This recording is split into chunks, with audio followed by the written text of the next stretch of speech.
Alright, now it's time to get properly to Venantonio, as mentioned.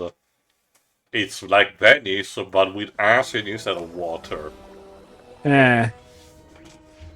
Get it? This one is Cause the home to a mobsters And be ameboid apparently there are Italian. ameboids in this They place. How appear did to be we the got only here? things that can survive in the acid-filled canals. Our reconnaissance has shown that there may be a secret lab hidden beneath the Opera House that was once the crown jewel of the city. Huh, opera Speaking of house. I jewels, mean, yes, the there are enemy opera was houses in inside the Italy, but lab. At typically when you first we think thought opera that. house, you tend to Oh, and think be careful around the Germany. acid. No, Eh. more like Otherwise you'll Sydney, be the first to Jova. get scarred. Remember the whole Oh, theater thing that's referenced in Finding Nemo.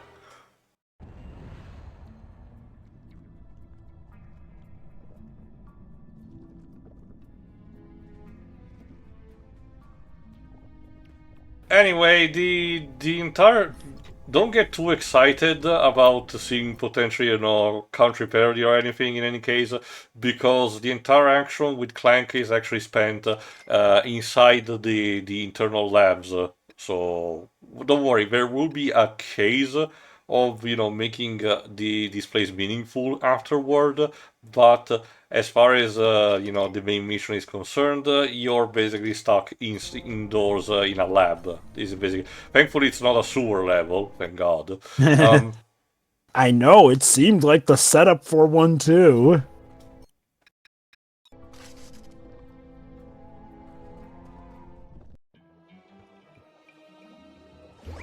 I am at the research facility now.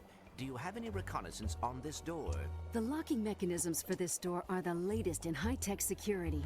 Unfortunately, as much as we tried, we were unable to infiltrate its complex system of interconnected switches and auxiliary dead latches. I will see what I can do with it. Clank. Yeah, in the in the words of Knuckles, I opened it. don't tell her that. That'll ruin her thunder. Anyway, someone apparently got inspired by Sean Connery's villain role in Avengers 1998 because this is an umbrella that shoots lightning. Beautiful. It's useful, I can say that. And yeah, your main enemies in here, at least for now, are the ameboids, which function exactly as we did in both the first and the third game. There's, kill the bigger ones and they duplicate until you can kill the smaller ones. Who puts these many security lasers for fucking sewage treatments? Developer of this game. Also, apparently, there's a different variants of ameboids specifically for this game, which are exploding. Someone must have altered their chemical compositions. But that's the weird thing. The ameboids were a creation of Dr. Nefarious. Who will be able to actually alter their chemical composition? Considering the Nefarious, if you guys are wondering, no, the twist is not about Nefarious being still here. Nefarious is still on the asteroid right now, so it's not him. But it's food for thought nonetheless.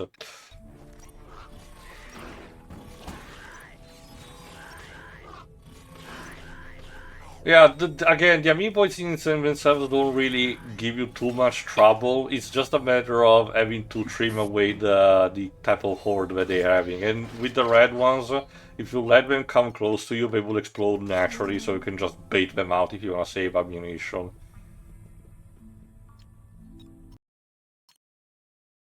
The ratio between bolts dropped and the cost in the vendors don't seem to be too much of a problem. So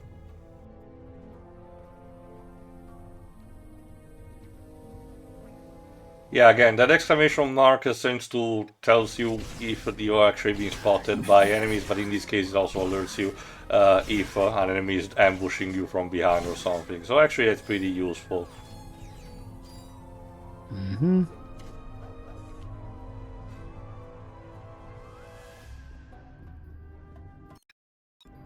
After watching a review for a certain the score reminds this music reminds me of the score for Dracula 3D.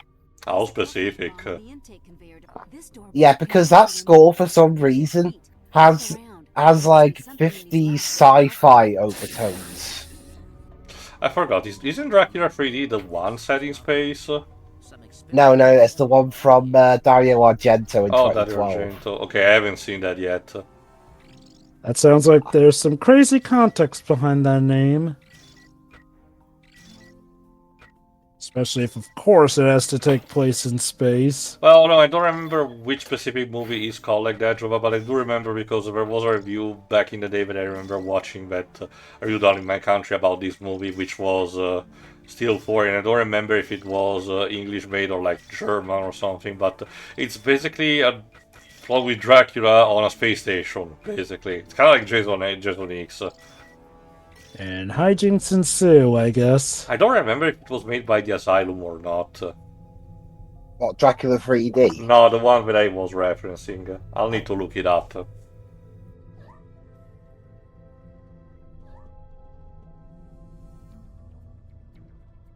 This introduced also this new enemy type, these Spy Kids rejected robots. I really get flashback to Robert Rodriguez, a cheap CGI. Go on, Liz. Yeah, I was just gonna say about Dracula 3D because I've yet to see the full movie myself. I've only seen a video review, but from the looks of it, it looks rather crazy. I'll say, and not just with the shitty CGI. I mean, that movie that I did mention in Setting Space does end with the space station exploding in order to kill Dracula on board, so it will be hard to top that. Yeah, well, but bizarrely enough, Dracula 3D has an even crazier idea. Actually, cast a Dutch guy as Van Helsing. Wow, that's interesting. Yeah, because in portrayals of Van Helsing, at least in the English-speaking world, up until Dracula 3D, they never cast an actual Dutch guy to play a Dutch character, but so Dracula 3D cast Rutger Hauer as him. Anyway, new weapon, the Blowtorch briefcase. It's like a briefcase, but it's secretly a flamethrower, of course. This is also useful to actually deal with those specific locks, like the ones that was blocking your passage. But as you can see, it also is good for crowd control. I'm not sure airport security, or in this case spaceship security, can actually let you, move with this kind of thing. Some metals and organics melt with enough heat. Use your flamethrower on them.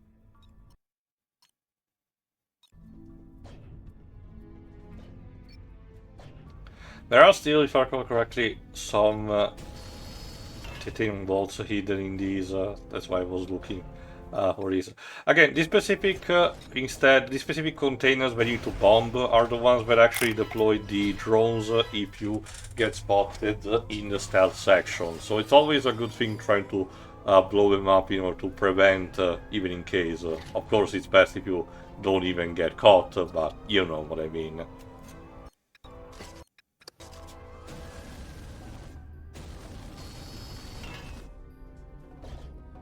Also, I don't want to know what was happening on that operating table.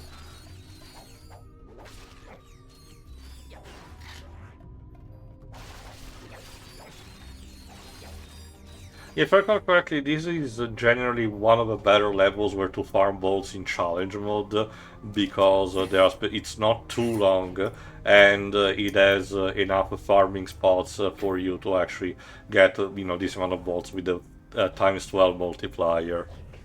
Mm-hmm.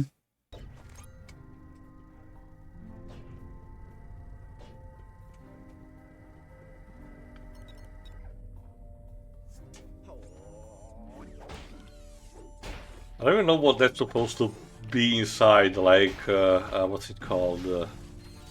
It looks like it could be an alien brain, but it's swiveling around like it's supposed to be a hardened goo substance. It's kind of like those machines that make, I forgot what's the English term. Ice cream?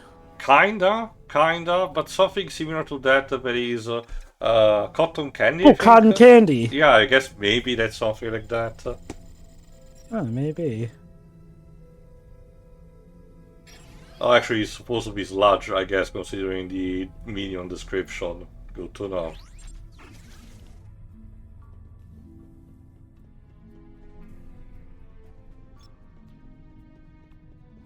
Yeah, I'll do it in a second. Narrator, please.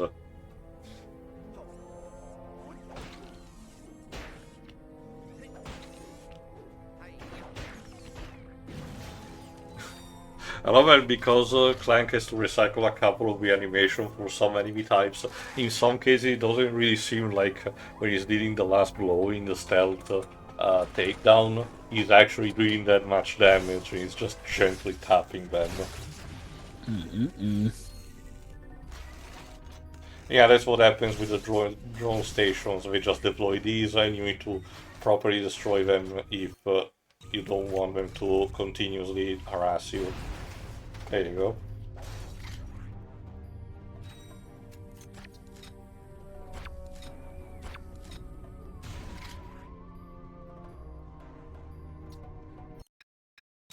Again, what the level storytelling is basically, telling you is that someone or something is actually heavily experimenting on the ameboids, but there doesn't seem to be a particular reason because the other planets are not being really invaded yet, and the ameboids variant here seems to be relatively functional, so it makes you wonder what's going to happen.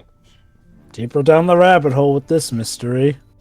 Well, keep in mind, it's not even the primary goal. Remember, we're still tracking down the eye, this fucking jewel that has been stolen since the beginning of the game. So yeah, my guess is the jewel is going to be basically a power source for whatever machine the bad guys are making that's to usually how it take goes over the with world these or stories, profit. Yeah. Yeah. Please remind me again. Is there any of the Bond movies that has someone like Spectre using a diamond or something to power up a laser or something like that? Die Another Day. Oh.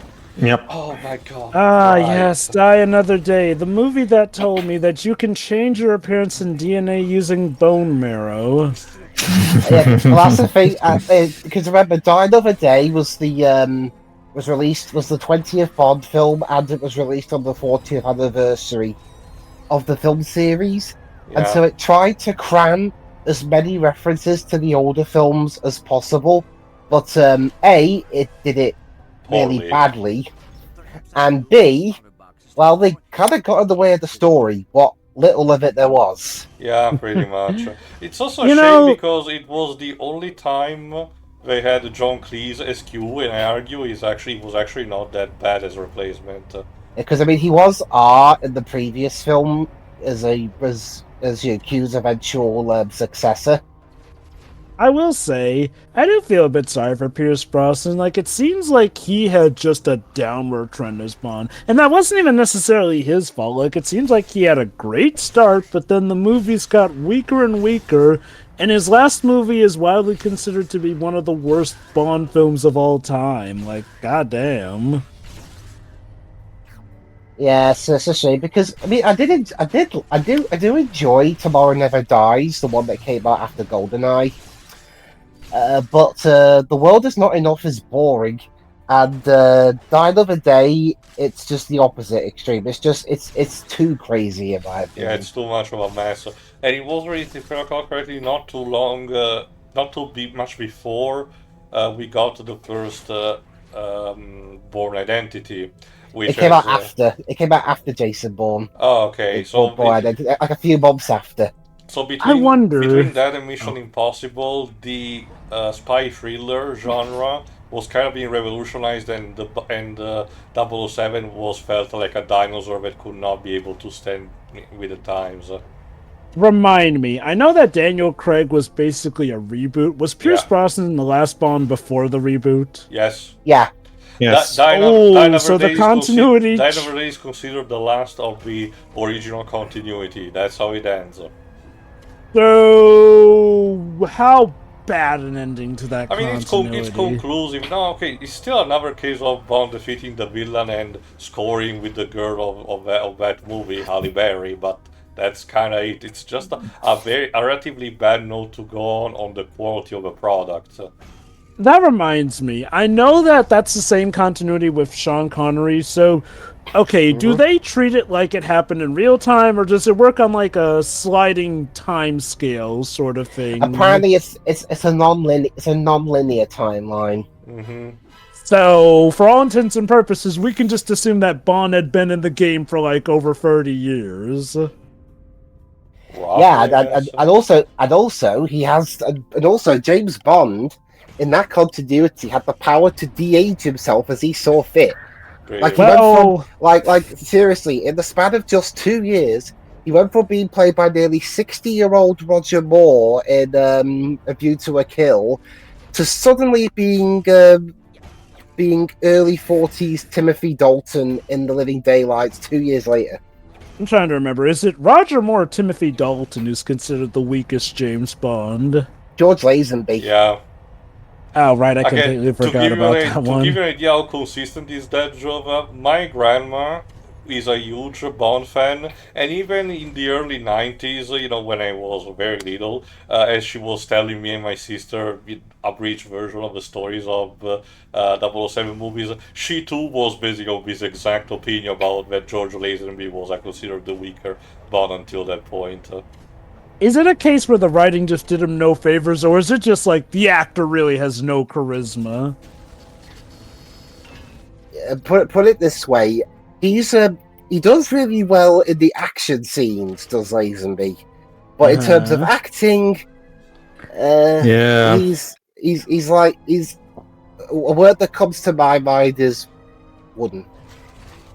And That and in terms of non-English Bond actors playing James Bond, he does the worst hiding his own accent because Lazenby's Australian, and yeah. So, the insane thing about Pierce Brosnan's downfall is that he started with GoldenEye, which was the highest-grossing Bond film since Moonraker. Like, it sounds like GoldenEye is a heavily beloved Bond film. So, okay, I'm curious. Was the team around him consistent throughout the movies? The producing team was, but they had. But I mean, to be fair, Bond films have always had a different director of each film. I think Sexman pointed out that for Die Another Day, the writers, I forgot, were consistent with some of the previous ones, but in those cases they always had someone else to help them writing. And Sean theorized that the lack of this other support is what caused the bad quality. And Bruce Firestein, he worked on the first 3 Brosnan films, but then Neil Purvis and Robert Wade also worked on the 3rd one, and they wrote the 4th one, Die Another Day, by themselves. Although I just thought I've got my own theory as to how the Brosnan films kind of went downhill. The music in them got better, but the films got worse. The interesting thing is that Die Another Day was a box office hit, so I guess this must have been a case where they were just so ashamed by the negative reception that they called it quits. That kind of dissonance drove out where they're poorly received, or diminishing returns. But they still make a lot of money in the box office. It's nothing new. Oh, I know. It's just like, I have to consider that the reason they didn't follow it up was because they were so ashamed, or did Pierce Brosnan just won out so they figured, oh, look, this is a good enough place to finally end the continuity. They probably thought it was too much of a mess, and MGM decided to just hit the reset button afterward. That's the thing that I mentioned what I mentioned earlier. It's cursed even in that regard, because even his best film, GoldenEye, I've mentioned it before, so I won't go too much into it, but GoldenEye, every time I want to watch that, I've got to listen to the god-awful score, and hearing how one of the tracks was so bad that the director got into like a little phone call spat with the composer, and then he just hung up, never spoke to him again, and just had one of the music guys create a new cue for the tank chase scene from scratch. It's always kind of been kind of funny to me. I forgot, I don't remember. Is GoldenEye the one with Sean Bean as the bad guy, or is it a later one? Yeah. Yes. Okay. The one that was used as source material for the famous Rare game. Mm-hmm. I knew about the rare game. I just did not remember the specific detail if it was from a different movie. It's one of the fan favorite Bond movies. Mm-hmm. Although okay, the game tries to have also a bit of another callback with the extra mission in the Aztec Temple complex. Which is considered basically an extra mission where you end up fighting Jaws at the end, but it's basically tough as balls because rare, of course. It is honestly as lampshaded by Mr. Game in Venture because we're nuts and balls. So it's heavily implied the Rare was not even bothering playtesting its products. And another funny pattern that I've noticed in a certain era of Bond, actually, the Daniel Craig era, where the movies had like a good, not so good pattern, like Casino Royale, great, Quantum of Solace, shit.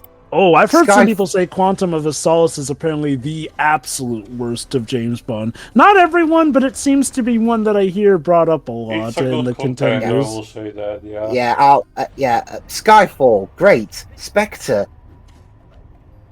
Okay. No Time to Die, solid enough. To be fair, oh wait, really? That was it? I could have sworn he had more films in his repertoire. That was it. I hear that you're running a bit behind schedule on the laser. Perhaps I can persuade you to. I guess he kidnapped his daughter or something. I swear I am doing everything possible to complete this laser on time. Of course, it's German. German, yeah. Whatever will I do? A German scientist hidden in space Italy. Space Operation Paperclip, I guess. Yeah. The rat has taken the cheese. It's a trap! Suspecting a chase. I wonder, what is the... Can you smell what the Don's cooking? And we go to a speedboat section. Again, this is just a reskin version of the snowboard section on the Glaciara. That's you're basically in the canals, just because again, remember, I forgot which movie had the chase sequence in Venice on boat. So I know it. Okay, if we're talking Indiana Jones, which technically included James Bond, Last Crusade.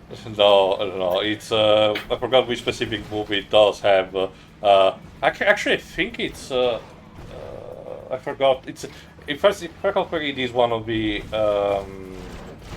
I don't remember which exactly. Well, exactly, it does have some sort of a chase sequence in Venice.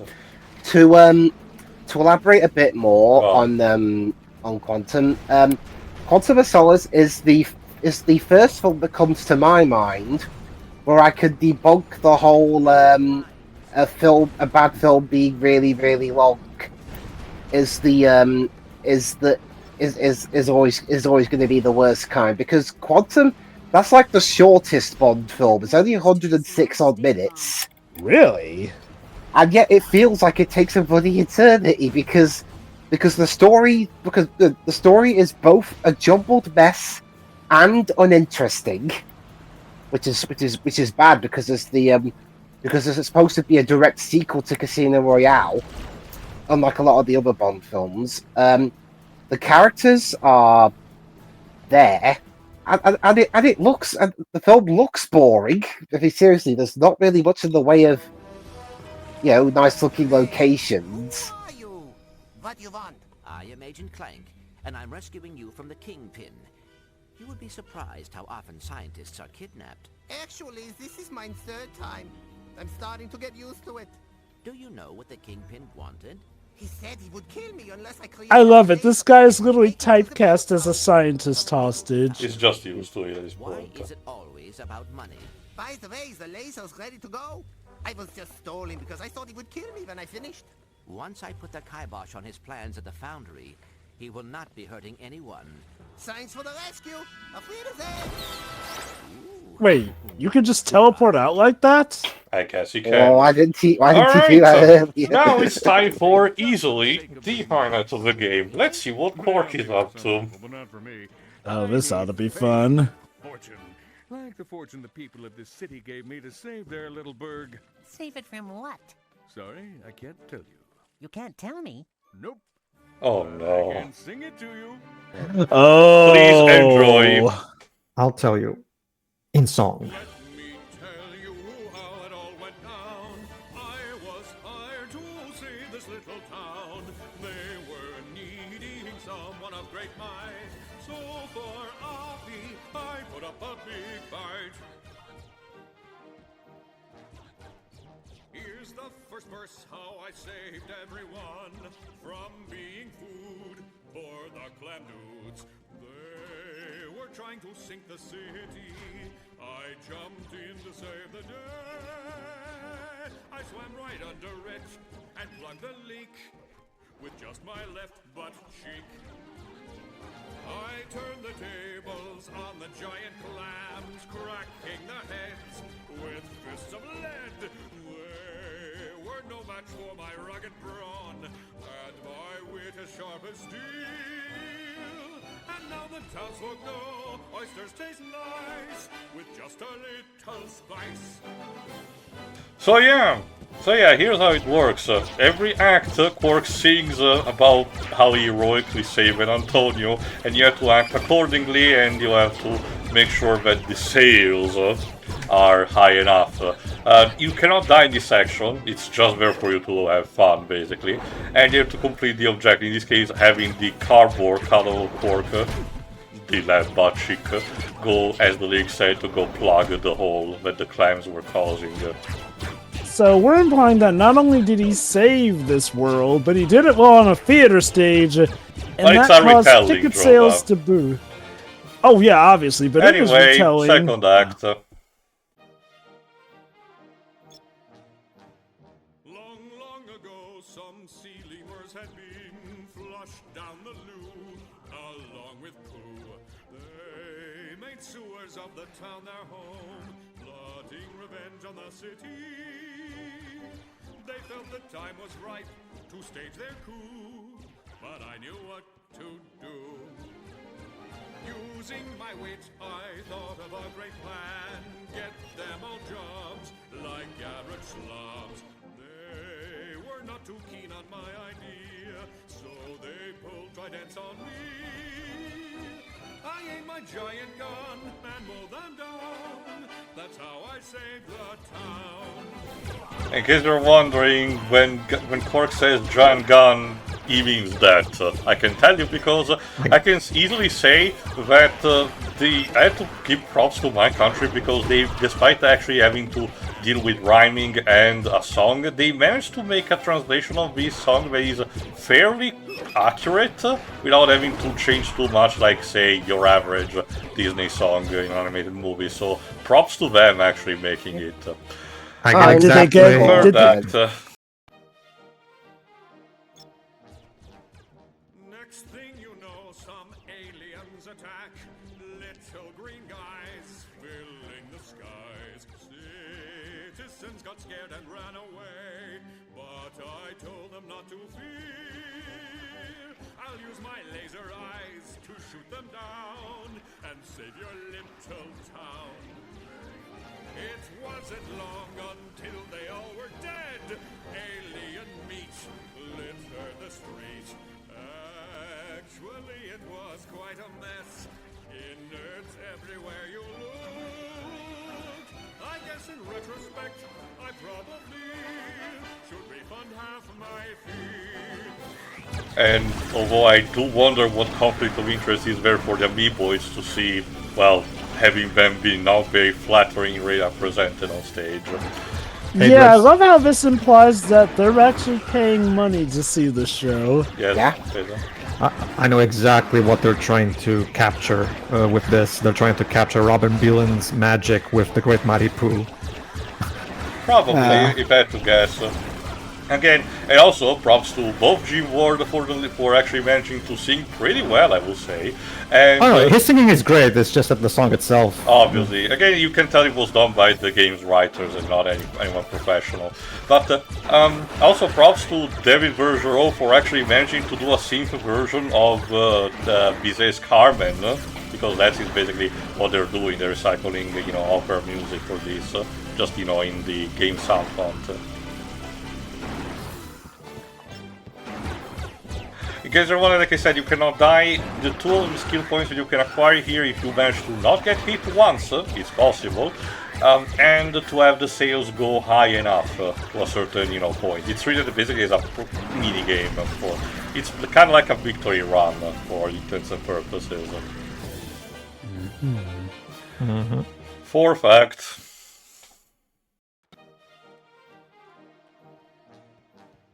Perhaps you've heard of the chaos theory, butterfly things flapping their wings. Cause a typhoon halfway around the world, that just makes no sense to me. I squashed that butterfly and nothing changed. Do you think that is strange? Unless you count giant mama butterfly showed up annoyed, bent to destroy. It was really not that hard to kill.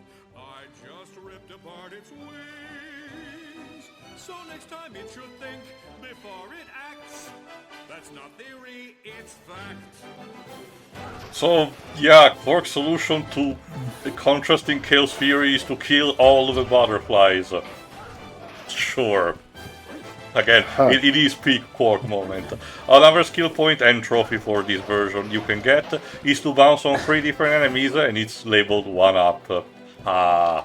Very clever it's not just that he talks about destroying the butterflies, it's that he mentions tearing off their wings precisely. Pretty much.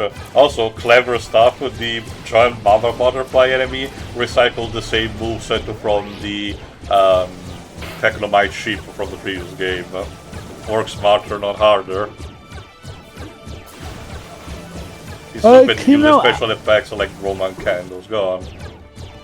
I'll give him credit that as weird and random as the Qwark bits are, they feel like they actually fit more in the narrative than Ratchet's parts do. Put a pin on that, Jova, where the game is not over yet. Okay. It'd be funny, actually, if the final sequence involving Qwark is something that actually is happening for reals. Alright, final act. Up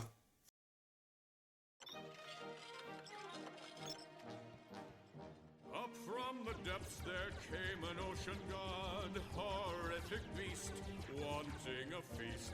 It wanted a virgin sacrifice, but I just could not oblige.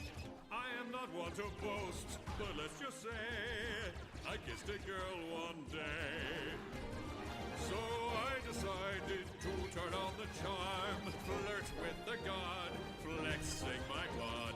Then, as it came in close for a kiss, it closed all 8 of its eyes. I thrust my giant sword into its head, and now the god is dead. So yeah, final act. Of course, it's not over until the fat lady sings. In this case, Qwark has the Valkyrie. Just go with it. And you have to defeat enemies until the sea god closes all of its eyes, so you can, you know, enact all your Nietzschean fantasies. But here's the thing: as we will learn in the extra part and the high impact treehouse, there was supposed to be a 6th act, which acted as a conclusion where a representative of all the people that Qwark beat up in this sequence will complain, and Qwark feigns to comply with paying a fee, but then snaps his neck. Oh my god. That's what the lyrics are saying, by the way. You'll be able to hear that in the extra part. Not sure how they did not implement that, but Jim Ward still sung about it, so... I'm guessing they didn't want to make Qwark into an absolute monster? Probably, and probably this is just a funnier, I guess, way to end the note and potentially not drag it too long. Still, like I said, this is easily basically the highlight. For obvious reasons. Again, that's that traditional Ratchet and Clank humor that you can expect, and it's everything that you can expect from Qwark. Anyway, here we go. Press square to kiss. Yes, He kissed the cardboard it truly is cutout. karmic. God is Why dead, is it- and we killed It should him. have been the circle button. Alright, that's it. What do you think, gang? Eh. Well, Wasn't a good play. I'll say. No kidding. Horrible. You said it. But the effects were decent. well put, Yep. Sokka. Off the old pipes again. Remind me to tell you about the time I inflated a hot air balloon with my lungs. Now that I can believe. Who is Kingpin? Uh-oh. He's the publisher. Yeah, You know, you joke, but there was actually a segment where Kingpin did own the Daily Bugle. Oh god, how did that go? Thank goodness Qwark is still an idiot, I guess. that would have been even worse than J. Jonah Jameson. So, Libs, what do you think of his marvelous experience at the opera? I wouldn't say I'm a big fan of opera, but I'd give it a 6 out of 10. I mean, Everyone's- I guess every- Terrible. it's better I than... mean, everyone and everything's in tune. I was expecting you, Jenny, to say I want a refund. Nah, I would only want that if they cast someone who couldn't sing, or if the music was out of tune. Theo, realize it's an opera about Qwark shooting up the joint. Of course, Dwibs would love that. It's Red Faction on ice. Alright, tune in next time, where instead we travel, resuming the action with Clank, to the place where bolts are made, believe it or not. So see you for that. Ooh. Yeah. See ya. Then.